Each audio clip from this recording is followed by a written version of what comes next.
The video you're about to see is a very, very important interview. I did it back in 1980, in June of 1980, with Antony Sutton. And of course, Antony had been a scholar at the Hoover Institute for really many, many years. And while he was there, he wrote the 3 volumes of Western Technology and Soviet Economic Development. He wrote his book, National Suicide, and these books went into the background of the funding of the Soviet Union from its inception, and of course his book, National Suicide, went into the fact that America was financing the Soviet Union while the Soviet Union was financing the North Vietnamese who were killing our boys in South Vietnam.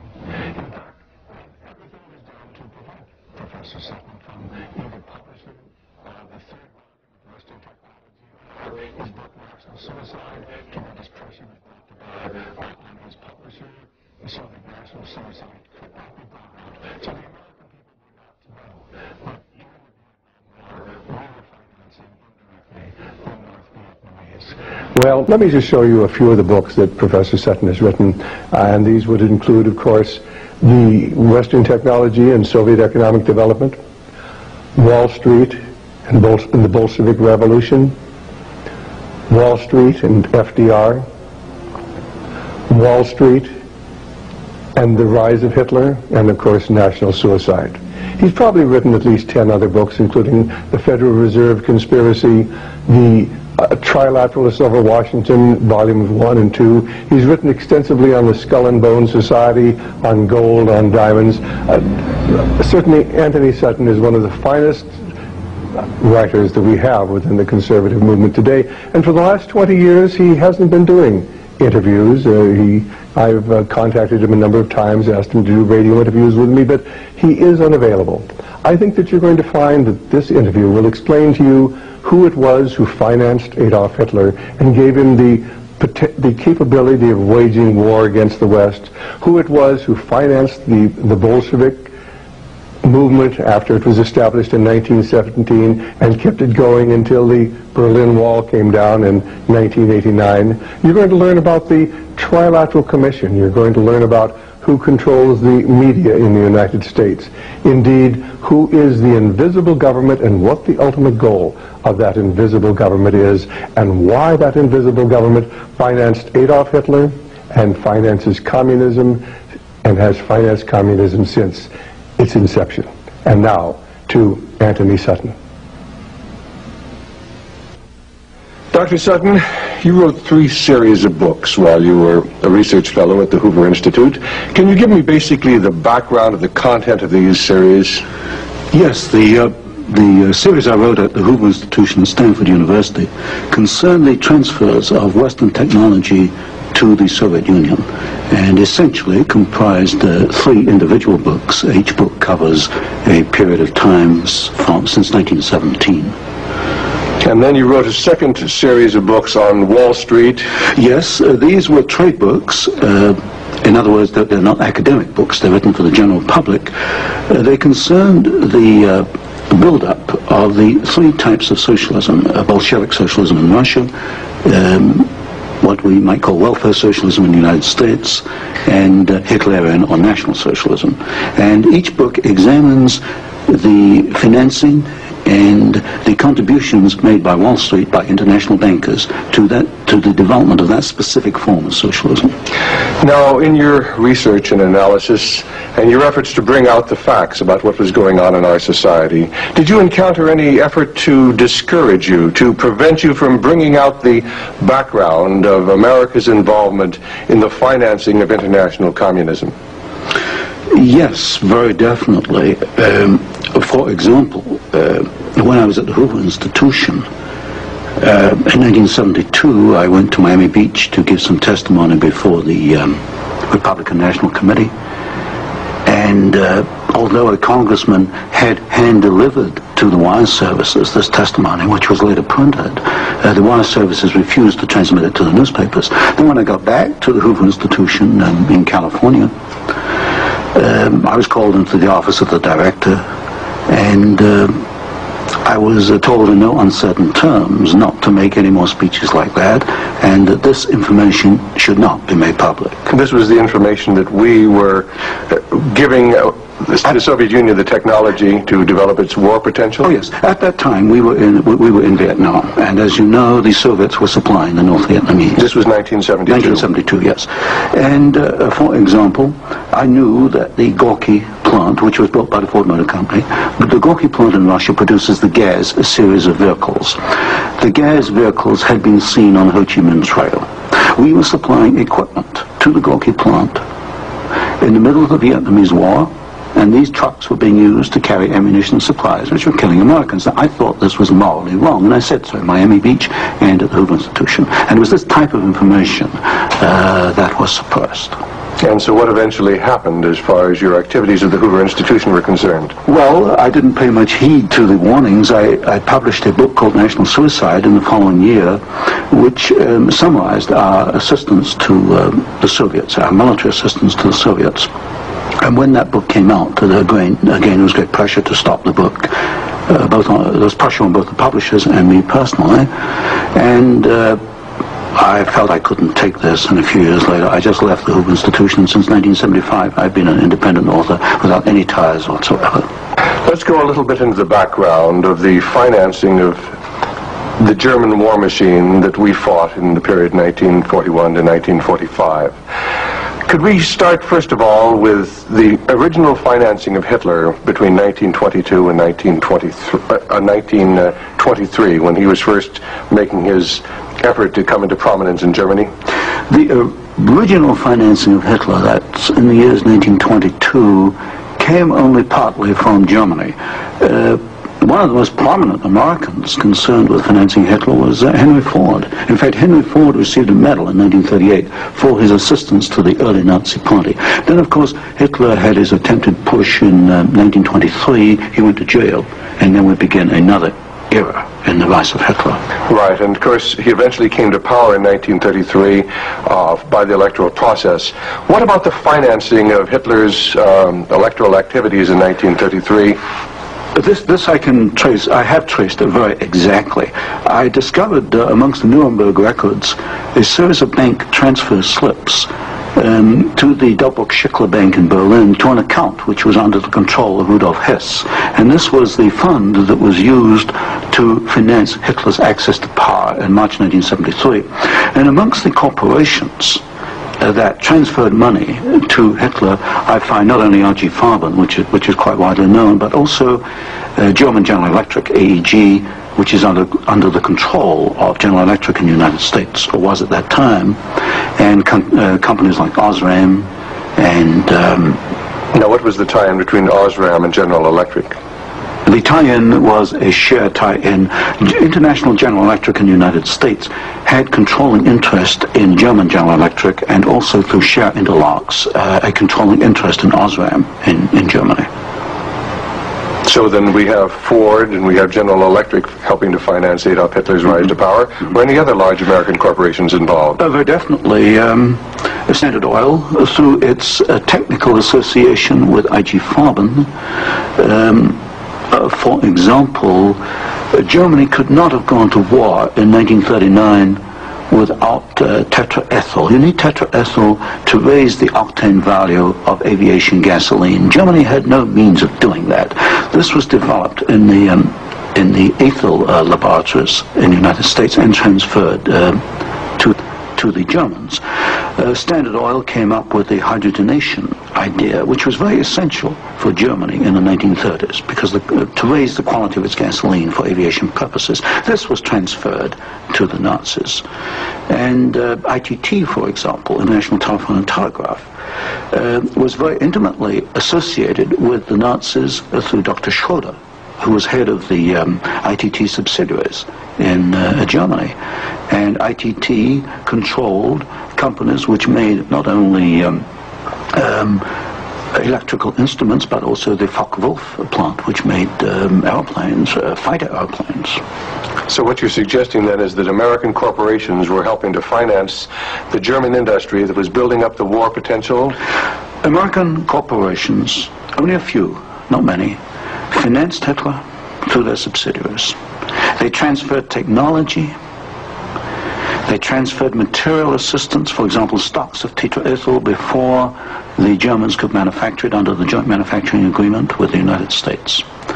And also they financed this. For example, Standard Oil financed in 1933 the development of the gasoline industry in Germany, which was needed to fight World War II. And that's a very interesting point. Could you go a little bit into the background of where Germany got its oil to fight the Second World War? Because certainly Germany doesn't have oil resources. Germany does not have oil resources, that's true. It used in World War II synthetic oil, which it got from coal. And the basic technical processes for the development of oil from coal came from the United States, from essentially from the Standard Oil laboratories, which had this technical assistance agreement with I.G. Farben. And of course I.G. Farben contributed something like 60% of the explosives needed by the German Wehrmacht, probably about 40-50% of the gasoline needed by the Wehrmacht and by the German Air Force, the Luftwaffe. And was there a definite interlock between I.G. Farben and Standard Oil? The interlock was at the technical level, the exchange of patents. It was through a financial technical assistance agreement. There were other interlocks with the United States through a subsidiary, I.G. Farben, in the United States. But with Standard Oil, the interlocks at the technical and financial level. And is it a fact, it's been stated, that there were members of the board of directors of Standard Oil who were also on the board of directors of American I.G. Farben? Yes, Walter Teagle is one name that comes to mind. And there were several directors. Was there an interlock with Ford between I.G. Farben and American I.G. Farben and the Ford Motor Company? Not that I can recall, not offhand. Not offhand. So basically what we're seeing then is American industry helping to provide the technology, helping to provide the finance, helping to provide the material that is going to allow Hitler to create his war machine.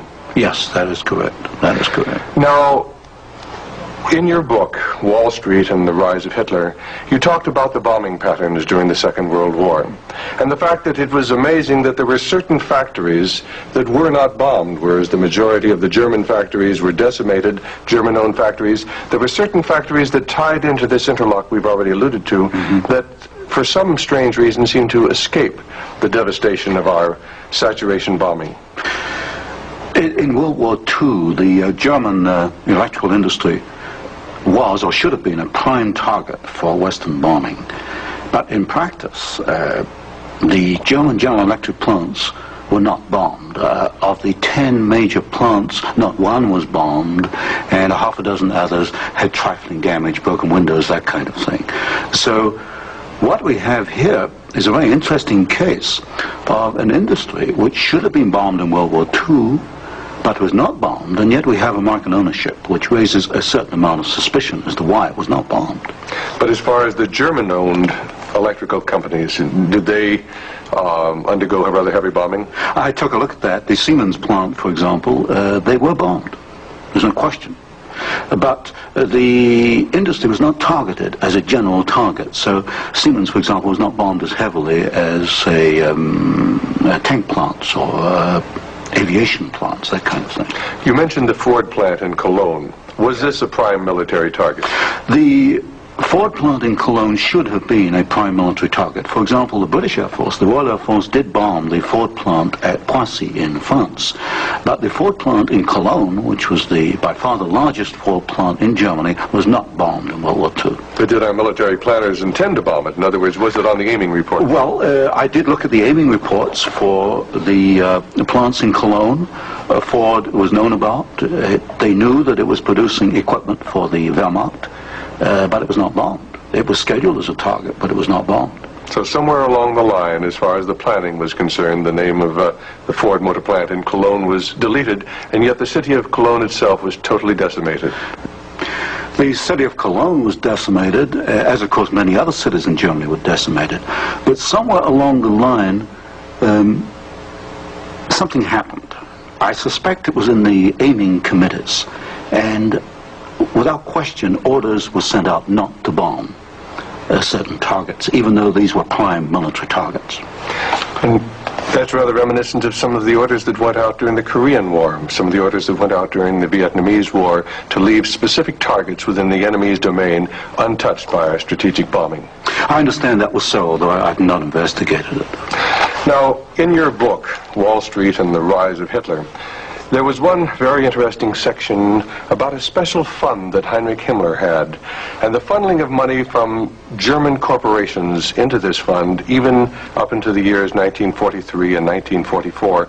And many of these corporations had strong ties into the American corporations, into the American parent corporations.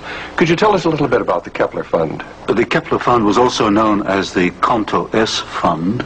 It was what we might call Heinrich Himmler's personal slush fund. He used it for his own personal projects. And what amazed me was both in 1933 and in 1944, the 2 years for which I examined the records, over half the funds came from American corporations. For example, in 1933, ITT, Standard Oil, General Electric, and possibly Osram were contributors. Even in 1944, in the middle of World War II, we find that ITT was funneling funds to Heinrich Himmler's fund through Schroeder, who was the chairman of the ITT subsidiaries in Germany. We also find that Depag, the Standard Oil subsidiary in Germany, was financing Heinrich Himmler, and this was in the middle of World War II. Now, were these facts ever brought out at the Nuremberg hearings?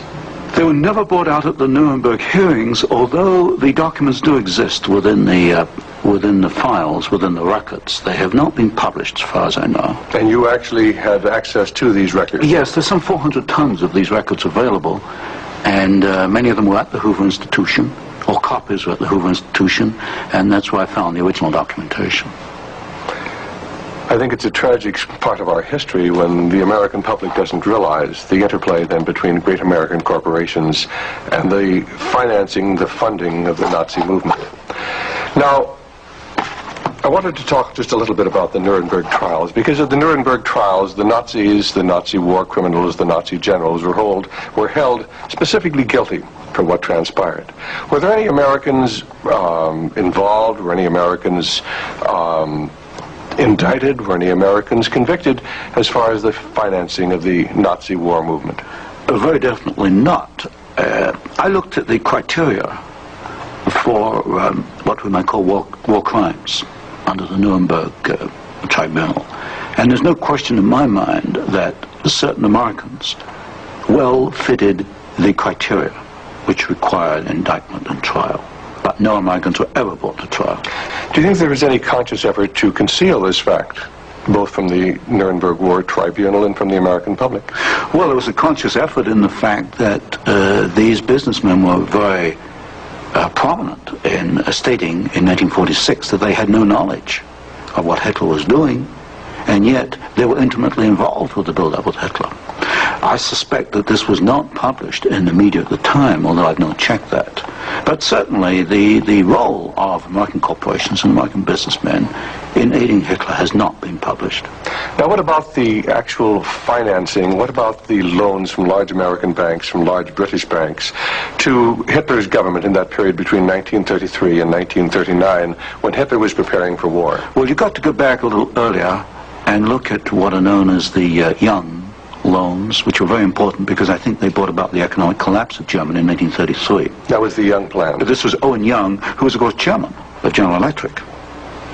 Here we got a man who actually made the loans as an officer of the United States government, which brought about the collapse of Germany in 1933, enabling Hitler to take over. And then subsequent to 1933, you get a series of loans. A very good one is Standard Oil, which loaned several $1 million, at least, to Germany to build up its aviation gasoline facilities.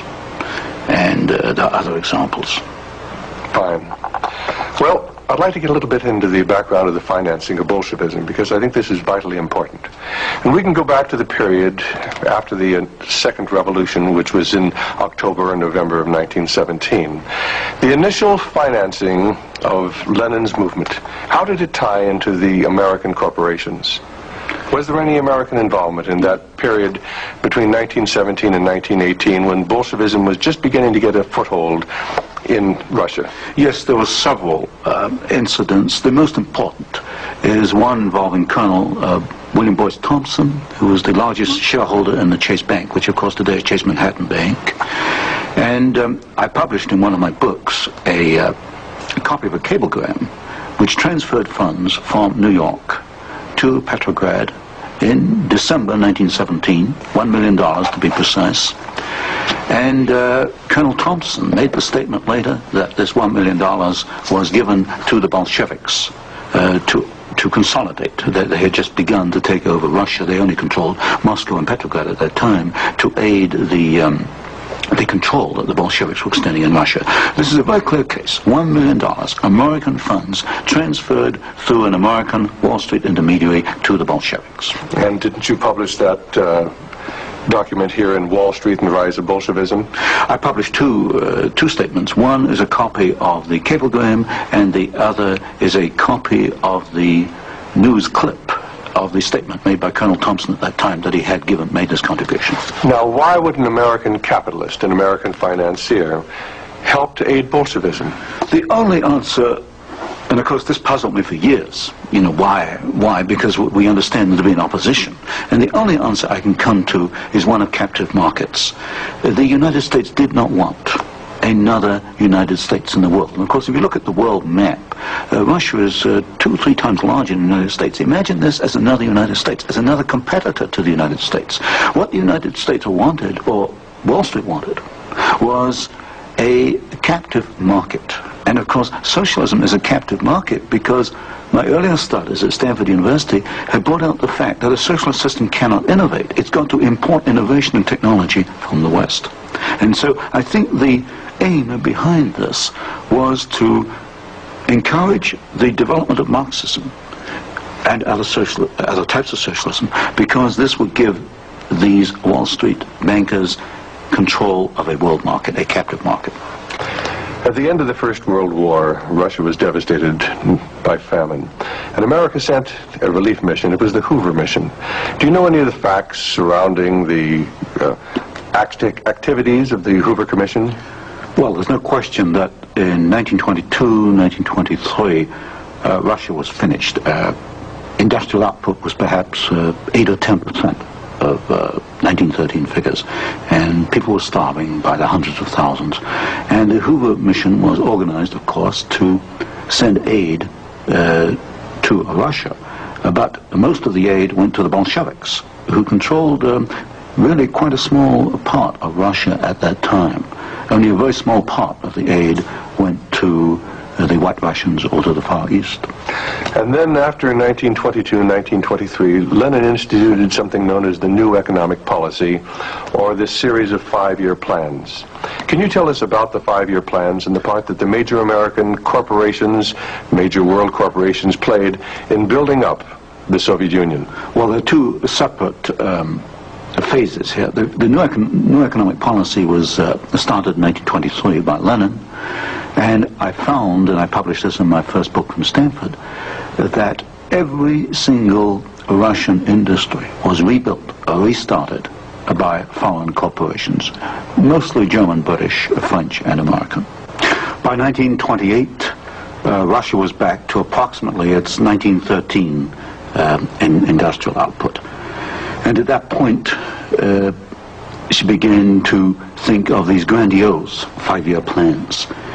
And in 1928, Gosplan, which is the Russian government planning commission, actually designed an initial 5-year plan, but this was thrown out, it was inadequate, and American corporations were brought into Russia.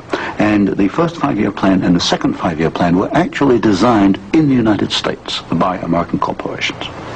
And what were these corporations? Which ones specifically were involved in the design of the first five-year plan was by a corporation probably not known to most Americans, Albert Kahn. But Albert Kahn was the foremost industrial architect in the United States. And Albert Kahn laid out the basics of the first five-year plan for the Soviets. And then we find, again, the same corporations involved with the construction of the plants. International General Electric, certainly, DuPont, Ford Motor, Hercules Motor, Curtiss-Wright in aircraft engines, and even some corporations which today were forgotten about, like Valti and Chance Vought. These were aircraft manufacturers at that time. And so American corporations came in and they built the first five-year plan. But what was important, the Soviets then copied these plans, and this accounts for the tremendous Russian output. They took this initial equipment and they multiplied it, they copied it by the hundred.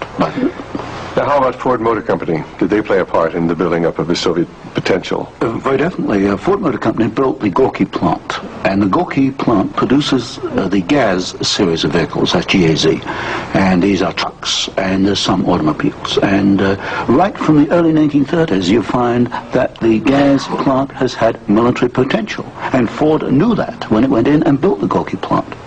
And we know it because I found statements to this effect within the State Department files. Sometimes we hear the name Averell Harriman. Did he play a part in building up the Soviet technology? Very definitely. In fact, Averell Harriman came out of the Soviet Union financially at a profit. He took over the Georgian manganese concession in the early 1920s. Got this back on his feet for the Soviets, and manganese became a prime export for the Soviets, and so they were able to sell this abroad, get foreign exchange, which financed their industrialization. And then they bought out Harriman about 1929, and Averell Harriman received as compensation $1 million more than he put in the first place. How about Armand Hammer of Occidental Petroleum? Armand Hammer is a very interesting example. Armand Hammer received the first foreign concession in 1922. In asbestos in the Ural Mountains. And he also conducted for the Soviets a number of other enterprises, right down to pens and pencil manufacturing, for example.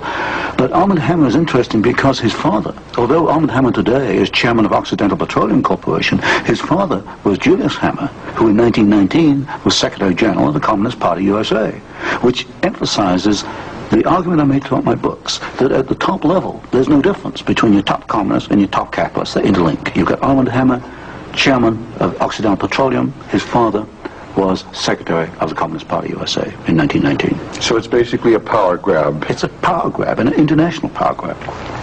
Now, during the Second World War, why Russia was pretty well decimated once again by German forces. What part did the American Lend-Lease program play in building up Russia's industrial capacity after the Second World War? Well, Lend-Lease built up Russia's capacity, modernized it, and expanded it during World War II. And there was some continuation all the way through perhaps to 1948, 1949. There was a program after Lend-Lease, which was supposed to be restricted to foodstuffs and industrial materials, but in effect, I checked the records in the warehouses in Sutton, Maryland, I find that even after World War II, and this was against the intent of Congress, I suspect, there was a massive transfer of the latest industrial equipment to the Soviet Union under the so-called Lend-Lease program.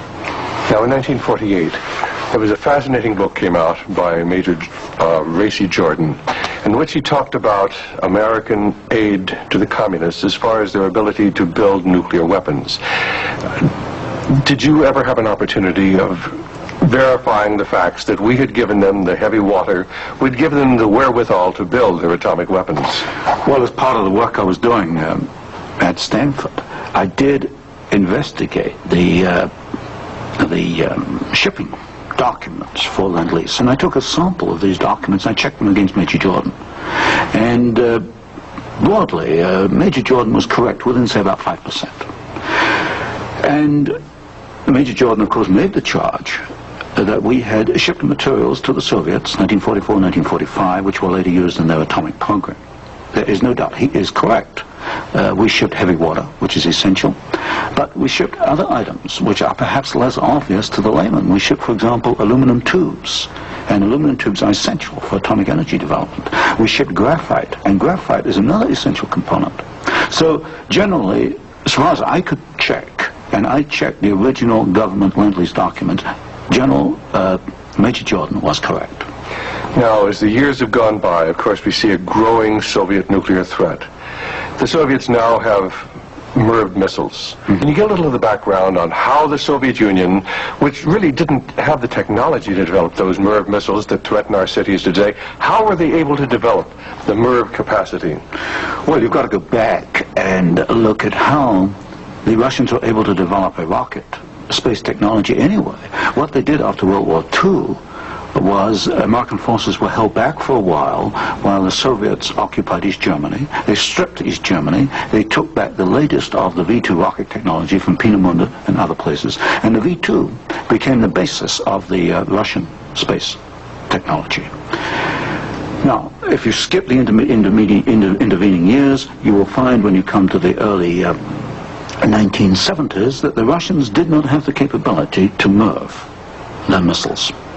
And in particular, they lacked the ability to produce the very precision, micro-miniature ball bearings that are needed for the control systems. There was only one company in the world, Bryant, Chuck and Grinder, which could make the machinery, which machines the races within which these ball bearings run. And without those races, you just cannot make MIRV missiles in any quantity. You can make one off, but not in quantity. Bryant, Chuck and Grinder was allowed to ship to the Soviet Union 45 of these machines at a time when we only had 33 in the United States. But wasn't there any objection to doing this? I objected at Miami Beach in 1972. Other people objected, but the objections were squashed. And predominantly at fault here is Henry Kissinger and the incoming administration, the incoming Nixon administration. This was known, I'm sure it was known in DOD. If I knew it, then certainly DOD knew it. But the objections were squashed, and there was suppression of the information. And so once again we see America building up the military capacity, the nuclear threat from the Soviet Union. Well, this goes, when you talk about MIRVing of missiles, you're talking about a quantum jump in your military technology. Now, I'm not a military man, but to me, the ability to do that is a massive leap forward, and we enabled them to do it, and we did it knowingly and deliberately. During the Vietnamese War, the Soviet Union and the Eastern European satellites were the primary suppliers of war materials to the North Vietnamese who were killing American boys in South Vietnam. Would you comment on our aid and trade with the Soviet Union and with the Eastern European satellites during that period of time? Well, there's no question that the Soviets were the prime suppliers of military equipment and suppliers to the North Vietnamese. Let me give you an example. The American pilots, as they flew over the Ho Chi Minh Trail, described the trucks that they were seeing as American trucks. Well, they were American trucks because they came from the Gorky plant, and Gorky was built by Henry Ford. And so you have the situation where we were in effect supplying both sides in the Vietnamese War. But the trucks were being built by the Soviet Union. However, were they getting any materials from the United States to help build those trucks? Yes, in the early 1970s, I know specifically of shipments of equipment into the Gorky plant while the war was going on, which in effect were aiding the Soviets to build more trucks to be used by the North Vietnamese. How about loans? Was America extending loans to the Soviet Union during this period when they were the primary financiers of the North Vietnamese? Yes, beginning about 1970, there was a massive grant of loans to the Soviet Union. I'd say by about 1976 it must have totaled perhaps $40 billion outstanding. And so this, of course, these loans were used to enable the Soviet Union to purchase industrial equipment in the United States, and this industrial equipment was used to manufacture, in part, military supplies which were used against us in Vietnam. How about Russian shipping that was being used to ferry supplies to North Vietnam? Shipping is a very interesting example because the Soviets published a shipping register, about 6,000 ships, and I analyzed every one of these ships, both the origin of the technology of the ship itself, the hull, and the engine. Most of them are marine diesel engines. And I find that 60% of the Soviet merchant marine, which of course has military usefulness, 60% was built aboard. Only 40% in the Soviet Union, and that largely to Western design. But when you come to marine diesel engines, you find something really fascinating. You find that 80% of the marine diesel engines in Soviet merchant ships are Western engines, Burmeister and Wain of Copenhagen, Sulzer of Switzerland, Fiat of Italy, because that name has come up before. But the other 20% of marine diesel engines built in the Soviet Union are built to Western design under technical assistance contracts from Sulzer and Burmeister and Wain. So in effect, there could be no Soviet merchant marine without assistance from the West. How about the building of the Kama River plant? Kama River was built in the late 1960s, early 1970s. The basic design, the contract was let to the Italian firm of Fiat. Giovanni Agnelli is the chairman of the board. And this is important because Agnelli is tied in with Chase Manhattan Bank. He's on the International Advisory Committee of Chase Manhattan. What caught my attention was that Fiat does not manufacture automobile manufacturing equipment. All the Fiat plants in Italy contain American equipment. And what I found was that the equipment was coming, perhaps about 60–70% of it, from the United States, from major automobile equipment suppliers in the United States. I think it was known as the Fiat plant as a cover to perhaps divert attention from the fact that during the Vietnamese War we were building the largest plant in the world. It covers 36 square miles. We were building for the Soviets, with American equipment, the largest plant in the world. And so it's called the Italian Fiat plant, and I think this was a blind. And so they were building their trucks and armored personnel carriers and other things that could be used then for warfare in South Vietnam? We knew that the Kama plant had military potential. In 1972, I wrote it in National Suicide. I said as much in Miami Beach in 1972. This plant has military potential. It can produce military vehicles. We knew it. And of course today in Afghanistan we find that the Kama vehicles that are there in Afghanistan today from the Kama plant built by American and Italian companies. And it was after you brought out this information that efforts were made to suppress your book, National Suicide, Yes. and your other studies? Yes, because I was bringing out the fact that the Kama River plant had military potential, that we were moving the missiles with the Bryant chucking grinder equipment, and of course other facts along these lines. And what sort of pressure was brought to bear upon you? What sort of pressure was brought to bear upon the publisher of your book, National Suicide? There was pressure on the publisher to prevent publication, to stop publication. He refused to do so. There's pressure brought upon me first to withdraw the book, and then a rather deceitful sort of pressure. It was claimed at the Hoover Institution that I had plagiarized volume 3 of my Western Technology series, which was being published by Stanford University. Well, firstly, I challenged them to point out the plagiarization, and nobody could find even 2 sentences that matched up. But then I pointed out that I cannot plagiarize my own work. I hold the copyright on both books, and nowhere in the world can I plagiarize myself. That's a logical impossibility. And then gradually it built up over the following years that my research was perhaps going a little out of what was perhaps required, or welcome would be a better word, and it should be confined within more narrow boundaries. And at that point in 1975 I left the Hoover Institution, and since then I've become an independent author, and I can publish what I want to publish. Do you know of any other instances where efforts were made to suppress publication of books through the Hoover Institute? I know one example, one I was personally aware of, and that was Julius Epstein's book on Operation Cube Hall, which is a very important book on the treatment of Russian prisoners of war in Germany after World War II. This book was in manuscript for several years, and he was not allowed to publish it. I heard that firsthand from Julius. Right, and eventually it was, of course, brought out. It was at a later point. Now, another example I can give is my own Western Technology series. The 3rd volume of that was held in galleys for 1 year. Now, it costs a lot of money to hold a book in galleys, because when a book is in galleys, you want to get it out on the market to start recouping your investment. That book was held in galleys for 1 year because it was not politically wise or acceptable to publish it at that time, even though it was an academic book. Now, you've done some fascinating studies on the Trilateral Commission. Can you tell us about the Trilateral Commission? The Trilateral Commission is a private organization founded by David Rockefeller in 1973. It was essentially financed by Rockefeller and some of the foundations, Kettering Foundation, Danforth Foundation, Ford Foundation. Ford Foundation was a very major contributor. And the stated objective is to encourage discussion amongst what they call the trilateral regions. I should point out that of the 300 members, 1/3 come from the United States, 1/3 from Japan, and 1/3 from Europe. But in effect, I find that the actions of the Trilateral Commission are very much self-interested on the part of the international banking community in New York. Now, as far as the Trilateral Commission's influence on the American government is concerned, it's been said that there is a very excessive representation of the Trilateral Commission in Jimmy Carter's cabinet and in Jimmy Carter's administration. Well, excessive is rather an understatement. I think there's some 200 million people in the United States. There are only 77 trilateral members who are American.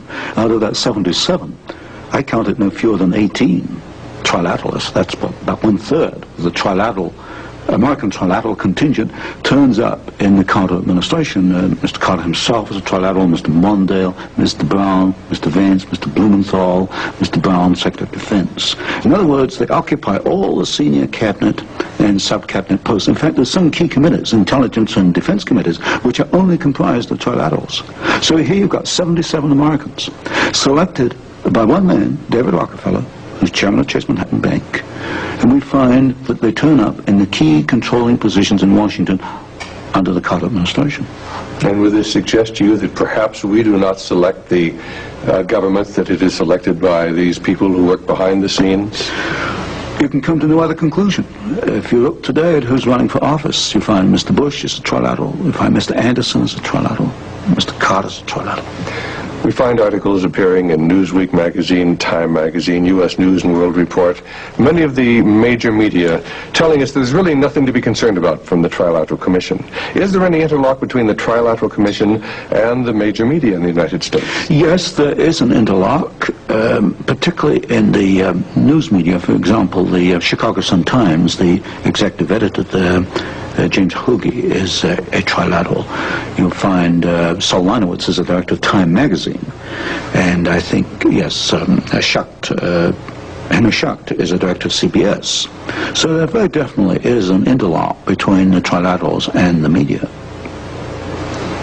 And perhaps this is the reason, then, that they rather play down the influence of the Trilateral Commission on contemporary American government. Yes, I had a computer survey made of all articles that have been printed on the Trilateral Commission since 1973. I could find worldwide only 73 articles. Now, what's the relationship between the Trilateral Commission and the Council on Foreign Relations? Well, of course, the Council on Foreign Relations is a much older organization founded in 1920. I did a study in which I compared trilaterals with or without membership in the CFR, Council on Foreign Relations. I find there's something over 50% overlap.